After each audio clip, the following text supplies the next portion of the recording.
Here in America, work is in trouble. We've offshored our manufacturing, sent away good jobs, and lost so much ability to make things. American Giant is a company that's pushing back against this tide. They make high-quality clothing, sweatshirts, jeans, dresses, jackets, and so much more, right here in the USA. Visit American-Giant.com and get 20% off your first order when you use code STAPLE20 at checkout. That's 20% off your first order at American-Giant.com, promo code STAPLE20. Empire.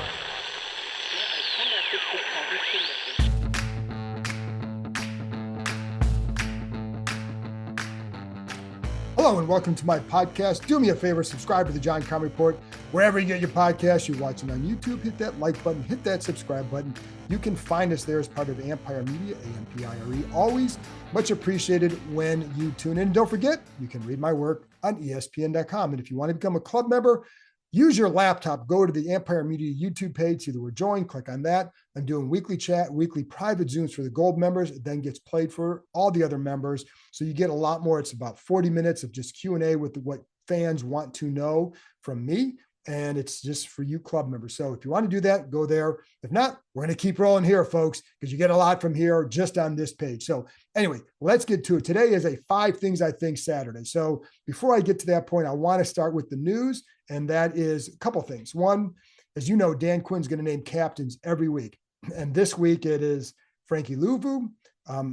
Loves the energy that he brings. And I agree with that. Like, he didn't make the noise last week. I think there were some plays, more things that he did, but I think the loud plays, I think one's going to happen. 1 or 2 will happen this week.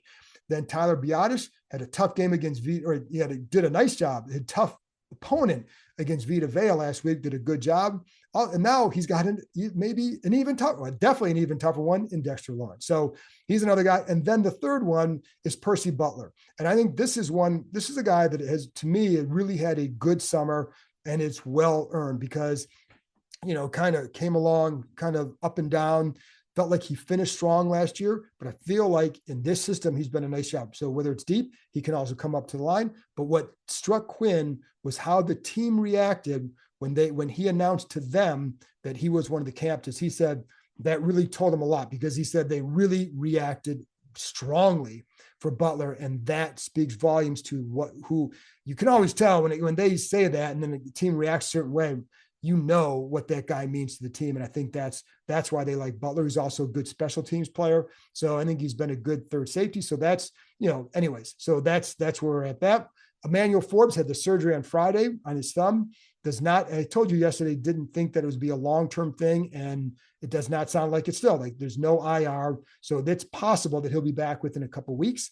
And I know he didn't get off to the start that you guys want, or that really probably anybody wanted. But he is one of their top 5 corners, and they do need him because he's ahead of some other guys for a reason. So in his absence, Michael Davis, Noah Igbinoghene will combine to fill that role. You got Sammer still in the slot, and you obviously have Benjamin St-Juste on the other side. Finally, Johnny Newton.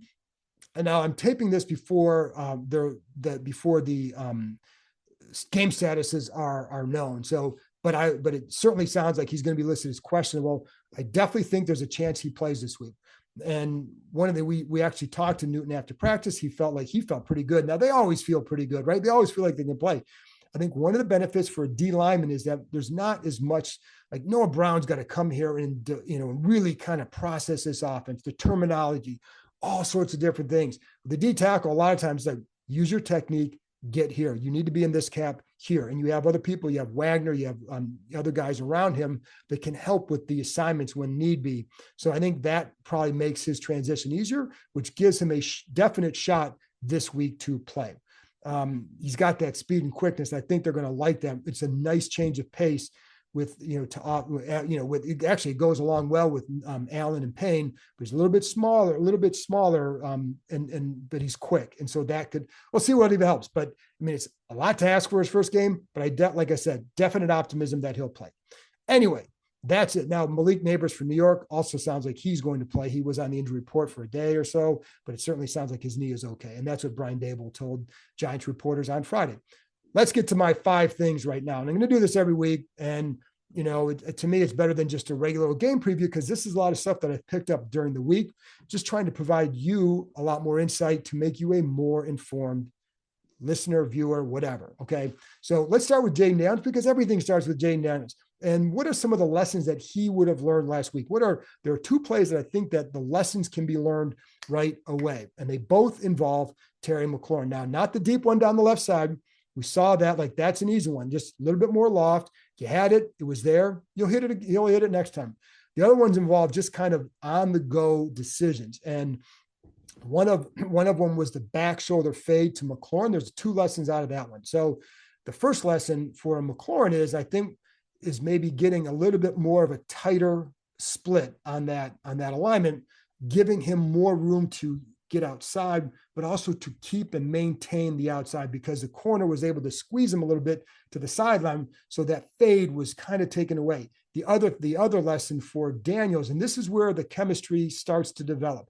The other lesson is it's the back shoulder on that one. So, after a few yards, are you going to get him? Are you even? If you're not even, or if you don't have him, then you're getting to the back shoulder. And for sure. And that was the case here. The defensive back was on top of McLaurin, had him by about a half step. That's where, as they develop in their relationship, that's an easy back shoulder. Well, it's a back shoulder read for Daniels. And I know he can do that because we saw it this summer. There was a play in training camp that finished on a drive where McLaurin was really, really pumped up because Daniels showed exactly that. So that's why I say, like, the reason why this team was so pumped and the coaches were, because what they felt with Daniels, that he handled everything well. He just needs experience. And that's one of them where you get that. The other thing that was available on that play was a ball over the middle of the Ertz. But if you're going to McLaurin on that one, get the read, process, get to that back shoulder. They'll get there. And I feel pretty confident about that. The other one involving McLaurin. So this was a couple plays. This was after that deep miss. So there was a ball where McLaurin goes to a motion, ends up kind of in the slot just off the left tackle. So on this play during the week, it was not there. Like, the way the safeties react, it's not going to be there, because the safety is going to stay over the top of McLaurin and it's going to take it away. He's got coverage underneath.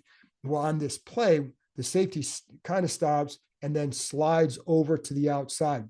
McLaurin now has the inside. All you got to do is lay it out there for him. But this was a predetermined read situation. Again, experience. So I think with experience, you learn, stick with it maybe just a little bit more. But Daniels went off a predetermined look, or predetermined the read based off the initial look. Well, the look changed after the snap. Now, my understanding is that the Bucs did not show that during, in other film, in other times. So that's why it was not a bad decision to look off it. But sometimes you stick with it just a titch more to make sure, because if you think that's a possibility, you want to do that. So that's not, and again, it's not a criticism. That's an experience thing. I think that's why they're excited, because they think that he's going to get there. Like, the one thing one coach said to me is, like, he did not look like a rookie in his first game. And he, you can look at other rookie quarterbacks around the league last week or in the past who look a lot more like a rookie than I think Daniels did. So those are two plays that I think that I think that they think he'll hit in the future. And that's why, that while it was only 20 points, they definitely feel like they left stuff on the field. And that's why they feel good going into week 2 at home against the Giants. And I can tell you, like, they're pretty, Dan Quinn, I think, is very excited about having a home opener here. They have to deliver. We know that. So now, facing the Giants defense compared to the past, this is number 2. Facing the Giants defense compared to the past, a lot more zone with Wink Martindale as a DC in the past, kind of like Captain Crazy, like very effective blitzes, especially against this team. But now they're more of he's gone. They're more of a 4-man rush. They only blitzed, I think it was 5 times last week. Maybe they'll do a little bit more. I'm sure a lot of it's situational. Like, sometimes last week they fell behind, so a little bit harder. So I'll be curious to see if they maintain that sort of strategy this week. But they play a lot more zone, and I think that that can help regulate what this team needs to do or see on defense, and and it can help a young quarterback. Now, I don't think it's going to be this simple defense. They're going to show some different coverages and rotate out of it, especially against a rookie quarterback. But if you know that's most likely zone here, you can have your zone beaters and you can get those ready and get the ball out quicker in theory. Now, I'll get into the defensive line in a minute because I think that's where the problems lie. But I do think like the secondary did not have a good game last week. Justin Jefferson is a different dude.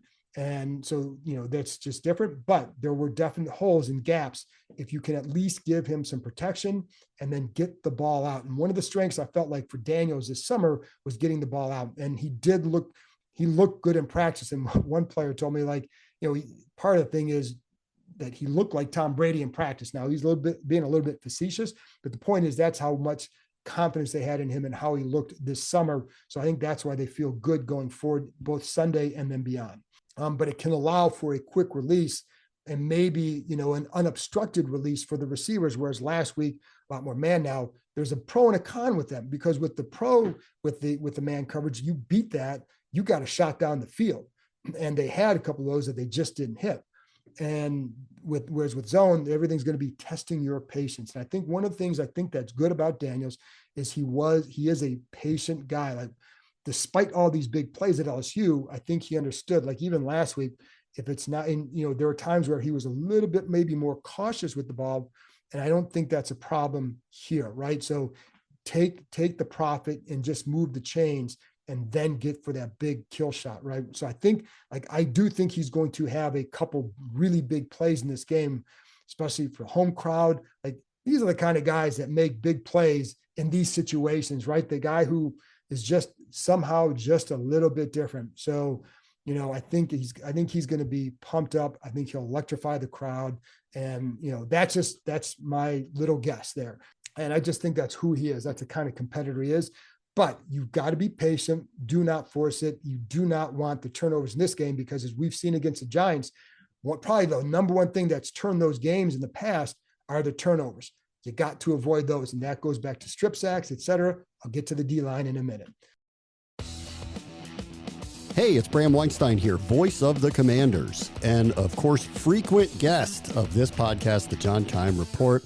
I wanted to let you all know that my show, which airs at 11 a.m. to 12 p.m. on ESPN 630, is now exclusively produced by Empire Media, my company, and is going to be distributed through our network. So I'm asking you, please, if you subscribe to this show and love this show, give mine a try as well. Subscribe to the Bram Weinstein Show wherever you get your podcasts, and many of the shows and many of the elements that are in the show will be available on the Empire Media YouTube channel. We're going to talk a ton of Commanders and other DC sports. Check it out. The other question I have against his defense, will he use his legs the same? In other words, against Tampa, there were definitely times where, he could have stayed in the pocket a little bit longer, and they know that, he knows that. But when he ran it, he was decisive. So there's two things in this game. First of all, like when you're running against man, you're going to have those free run. You see, like one of the things, and I've told you this before, but with the virtual reality headset that he uses, it helps him know the coverages, but also knows where the soft spots are to run. And I think that's one thing that, with that. Now with the zone, with the man, they're running guys off. So you got open gaps. Against zone, all the eyes are going to be on you. And the other question is, will they have a spy in him? That would be a natural byproduct of what he's shown. But will they do that? But with the zone, more eyes are on you. This is where you need to keep the ball alive this week. Get outside the pocket, keep it alive, force them to make a decision, dump it, or that, and if they're not, then you can take off, get your 10 yards, get down, whatever. Maybe you get a little bit more, but they think that's the thing this week. Does he keep the play alive because they're playing more zone, and it gives him maybe a little bit more opportunity to do that with only 4 rushes? But you do have athletic ends, and that could pose a little bit of problem. But I do think I'm curious how that plays out for sure. Number 3, the use of motion. So this is something I'm really curious about. And I knew this going in, that like Cliff Kingsbury does not use a lot of motion. When he was in Arizona, they were near the bottom of the league in number of times using motion. So not every coach wants to use it. I will say, when you look at the top offenses, San Francisco, Buffalo, the Rams, Tampa Bay used a lot of motion last week. Miami uses a lot of motion. But not everybody wants to use it. And so I kind of talked to other people, including my guy, Logan Paulson, because he's super, super smart. and he's way smarter than I'll ever be about football. That's why I like to pick the brains of the people who know a lot more. So just some of the stuff that there are a couple of things that are just my own thoughts too, but also kind of picking the brain. But one thing with Kingsbury offense, because it is a fast, like they want to go more up tempo. So when you're going up tempo, you don't want to, you're trying to simplify the defensive look. You're keeping a certain package, you're keeping that certain grouping on the field, and they have to be a little bit more regular because you're playing fast. So they don't have as much time to react to, formations, alignments, whatever. If you start going in motion, you may muddy that picture for the quarterback in addition to, because you go in motion, now the defense is shifting along with it. Where is the quarterback at in terms of reading it? And where are the receivers at in terms of reading on the fly those changes in the defense based on your motion? So that's one thing. I think that's a big thing. Like they didn't go as up tempo as many times up tempo last week as I thought. I think part of it, and really didn't get into that too much this week, but part of it was defense couldn't get off the field. So you can't keep putting them back out there. But I wouldn't be surprised if they use a little bit more of that this week. And that's, or like maybe a short huddle. If you're huddling a lot, maybe you can go over a lot of things like the Niners, as Logan says, you may have three run plays in one huddle, or call them the huddle that you get up the line. So there's a little bit more to go over. Whereas here, I don't think you're going to get that. So, but that's one thing. And not, it's funny because not every receiver wants to run out of motion.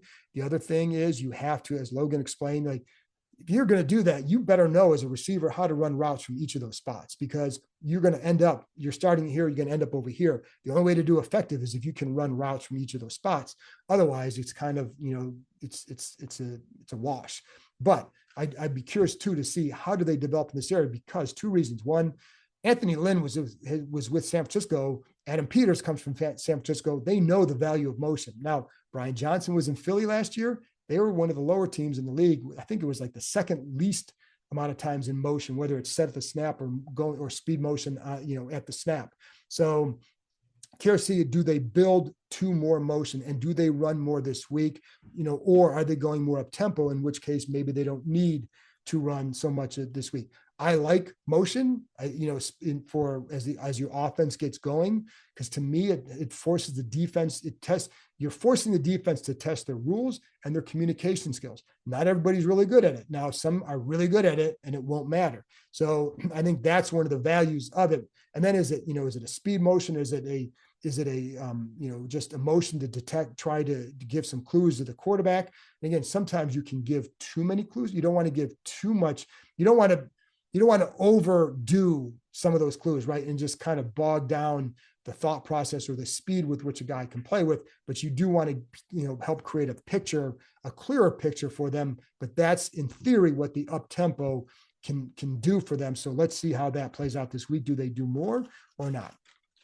Number 4, your boy, Daniel Jones, the Washington killer. Now he's 5-1-1 against the Redskins or Commanders and football team, whatever it is. A couple of things with that. One, when you look at the games they played, while Daniel Jones has had better games against these guys, the offense for Washington has stunk. Like they in their 10, I think it's 10 games against the Giants in the last 5 years, they've scored 20 or less 7 times. That's really bad. So as much as Daniel Jones has hurt them, to me, it's been the offense's inability to produce that's really kept them from winning. Because you look at the scores, if you score 23 or more, you're flipping that record. So that's a big key here, is get the offense going, so that way Daniel Jones isn't the guy when and they beat you 2019 because Daniel Jones ran 40 yards on a scramble and get you down to the 10 to kick a game winner, something like that. You don't want that. But the one thing I wonder with him is coming off that ACL, where are his legs at? Like in terms of he is what everybody says, like the guy's an athletic quarterback. So it's not like this is the only team he runs against. Against Dallas, against Dan Quinn's defense a couple of years ago, was he had one game where it was 14 or 15 carries for 90 some yards. So he can hurt teams with his legs. That's what he does. With that ACL, does he still have that same level of ability to hurt you there? Now, the other thing Minnesota did is they did a good job pressuring him. And so when he was under duress, his off-target rate was 36.4%. It's pretty high. When there was no pressure, his off-target rate was 14.8%. Pretty big difference. So there's a key. Now, sometimes when you're watching him, the mechanics are a little bit off, the timing's a little bit off. He doesn't look comfortable throwing off more of his front foot, not really sticking his back foot in there and drilling it. So there are just some issues there. Now, they will try to use his legs. They have multiple design runs in the red zone, some power with the quarterback. And, when he gets out, I think, is he going to look to run or look to hurt you to Malik Nabers or somebody down the field? Because that's the guy you're going to have to worry about for sure. They will work hard to get the ball to Nabers. He only had 5 catches, but there was one time we had 4 attempts to him in a row. And so they're going to try to get him. Sometimes it's off a fast motion just before the snap and he's running wide and cutting up, things like that to get him the ball. Sometimes, hitches against zones. They're going to get him the ball. He will turn up quickly. They want to get him some momentum to get it. So look for them to really kind of work hard to get him the ball. The other one is Robinson against Samuel in the slot. I think that's going to be an interesting matchup for sure. I think Samuel, I'll be curious to see how he improves after week 1. You seem like the leverage at times for him, he has to learn how to play certain leverages in certain situations, and then how to, where to cut off of some of the rubs or, just whatever. But I think that's the big thing for him is the leverages. Does that improve? I think that's going to be a key matchup for them for sure. And then Benjamin St-Juste. One of the things that he had of the corners, he had the better game. Now that's not saying a lot because he didn't have a good game. But where can he get better? I'll give you one example on the touchdown pass to Mike Evans down in the corner where he's really good coverage. So what could he have done better? Because I remember I told you during the game review that, not every corner is comfortable turning at the last second and trying to find the ball because you may not find the ball. Not every corner can do that. You got to read the hands, you read the eyes. Can you get your hand up there? And I had talked to one defensive coach like that. If he had done that, it would have been a spectacular play given the caliber of the receiver. So what could he have done differently? Because there's always something you can do a little bit better on any play for the most part. So what St-Juste said he could have done better is if you watch him at about the 10-yard line, he's even with him. You're even with him. Now you start to look for the ball. Now you give yourself a chance to turn, look for the ball and find it. You look at the last second, you're not going to get it. But if you look at the 10-yard line, knowing where's that ball going, it's going into the end zone. That's the lesson for him. So that's something that he said he was working on all week. Now, they don't have Mike Evans on the Giants. Malik Nabers is a different kind of receiver, but he's going to be tested in that way again. Why? Because why not? And so does he improve there? I think St-Juste is really good at understanding what he did right or what he did wrong on a play. The question will always be, do you put it then into practice? That to me is the key for him. If you want to improve as a corner, it's the guys who put it into practice who do it, and not just the guys who say, I know what I did. I know it. That makes for a good coach, but you want to see a really good corner. So let's see how St-Juste progresses in that area for sure. And I already told you one of my bold predictions here, and this isn't so bold, but I definitely think that Luvu is going to have a good game. And I don't, I think there's going to be some opportunities for some blitzes. I think that'll be for sure. Like one of the things too that I saw with where the Giants allowed some pressure is off some of the stunts. So to me, if I'm doing it, I'm running some tackle stunts with the linebacker tackles, some games there. And then one of the sacks for the Vikings, it went Andrew Thomas, left tackle, is really good, but you're going to do some damage. You can hurt them a little bit inside with Runyon left guard. Thought he was okay. I think the center was John Michael Schmitz was at best okay. So I think they can do some damage there. Can you get some games inside there? Take the tackle up. I saw the one time tackle just runs upfield and cuts underneath, gets the sack. So, pinch the pocket, make it tight and get in there. But also I think, can you use Luvu in some of those games? I think that's where he can make a mark, and maybe Samuel off some corner slot blitzes. But I think that's where you can make a mark for sure. And then the other thing that has to be better there against Jones is the tackling against the whole team. They don't have that dynamic back, and where Singletary is fine back. They don't have Saquon Barkley, who can kill you on any play, especially in the pass game. But the tackling has to be better. I liked overall what Wagner did, right? And I think he had multiple tackles for loss. That's good. And I think where some of those tackles for loss came from the veteran savvy, just knowing how to read and get after it. So I think, but the tackling this week has to be a dramatically better than it was last week. So again, keep him in the pocket. Stunts in games. Let's see how they do with that. So last thing, here we go to the Giants defensive line, because that's a huge thing this week, right? Starts with Dexter Lawrence. We talk about the ends. That line starts with Dexter Lawrence, because you heard what Dan Quinn said about how good he felt Lawrence was the other day. He thinks he's one of the top. With Aaron Donald out, he said he and Max Crosby, or no, Kingsbury said this, the two most disruptive guys, and he threw Chris Jones in there. So I asked one of the linemen today, like, what do you think about Lawrence? Like, he put him up there with Chris Jones, so as the two best interior defensive linemen. And one guy told me, like, the difference with him and some other D linemen is he's nonstop. Like he said, the only time that he takes a break is when he's on the sideline. Not every D tackle is like that. Not every D lineman is like that. So when he's in the game, it's a high effort guy for sure. The other difference is, I think he's listed at around 340. I think they're going to call BS on that. I think some of these guys think he's closer to 370, but he has length with that. So he's got some power with that weight, but he has good length. And that's partly what makes him dangerous, is that length for an interior defensive lineman for sure. So, that's going to be a big challenge there. Then the DNs. Now, this is going to be, as you know, that's a big worry, right? I do think like Cornelius Lucas is pretty decent as a pass protector for sure. And I'll be curious to see how much they split with he and Coleman. Coleman got 14 snaps last week. I would think he's going to get a little bit more this week, but I would think that Lucas starts and then Coleman rotates in some. I like Coleman. I love the attitude, the way he blocks. I think in the run game, he's going to be a big help and get him on the move. He's athletic. I think you need to use that. With the ends, though, with Thibodeaux and Brian Burns, the quiet last week, but they caused damage. Like, you have to be aware. So while they didn't have the numbers, they impact the game in terms of how you have to block them. You have to change some things to block them, whether it's chipping, like Terry McLaurin chipped on the end last week. He's done that before, but that was, you don't see it too often.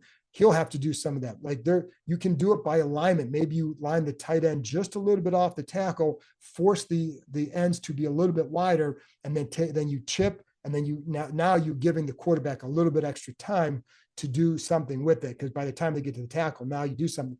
The other thing you have to worry about is the inside spin move. Like, Burns can get that inside spin move. So Wiley's got to be aware of that for sure. They're very similar. They're quick, and it's going to be a challenge, because the thing that I would worry about the most with Jaden Daniels back there is the strip sack right now. So you've got to give him that time, and he's going to have that feel in the pocket to know that these guys are coming, and depending on the blocking formation or the chips or whatever, how he's going to have to react. But that, to me, handling that front is going to be key. Like, especially Lawrence can be a dominant force inside, and you get those ends outside pinching.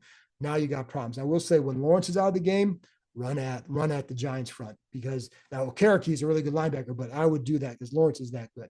But I think, again, chipping, alignment, I think you can take care of some of that. Some quick throws, you can take care of some of that. A little bit of play action. There's ways to mitigate that rush, but you have to do it, because if you let them get to him consistently, it's going to be a wrap. And I don't think that will happen, but I do think that they're going to make a lot of noise, because they're good, and because it's not like that's a strength for Washington. And so Wiley's got to be on his game. But if you're, the hard part is to help inside when you have Lawrence you have to contend with as well. So anyways, those are my 5 things. I think those are things I've learned throughout the week, just picking up stuff. I hope you like that, and I hope you feel like it gives you some insight, and now it gets you ready for the game. So, I like Washington in this one. I don't know why. I've liked them all the time against this team, and I'm never right. So is this going to be another time like that? I don't know. But if you keep saying it, one time I'll be right. At some point, you can't keep losing to a bad team, and the Giants are not a good team. I do think, like, it could be that the Vikings are a little bit better defensively, especially than what there's still a lot of things to clear up early in the season. You don't know what's real and what isn't, but you can't keep losing to this team. And it's a home opener. I do not call it in terms of building this team, this is not necessarily a must win, but in terms of the fan psyche and all that, you got to win this game. And I think it'd be nice for them to go out and watch Jayden Daniels work some magic, get this team over the hump against the Giants and get out of there with the W. You've got to do it at some point. So if you keep saying it, someday it's going to happen. Anyway, folks, that's it from me. I appreciate you tuning in. I'll talk to you after the game with a wrap up of the Giants and the Commanders. I'll talk to you next time.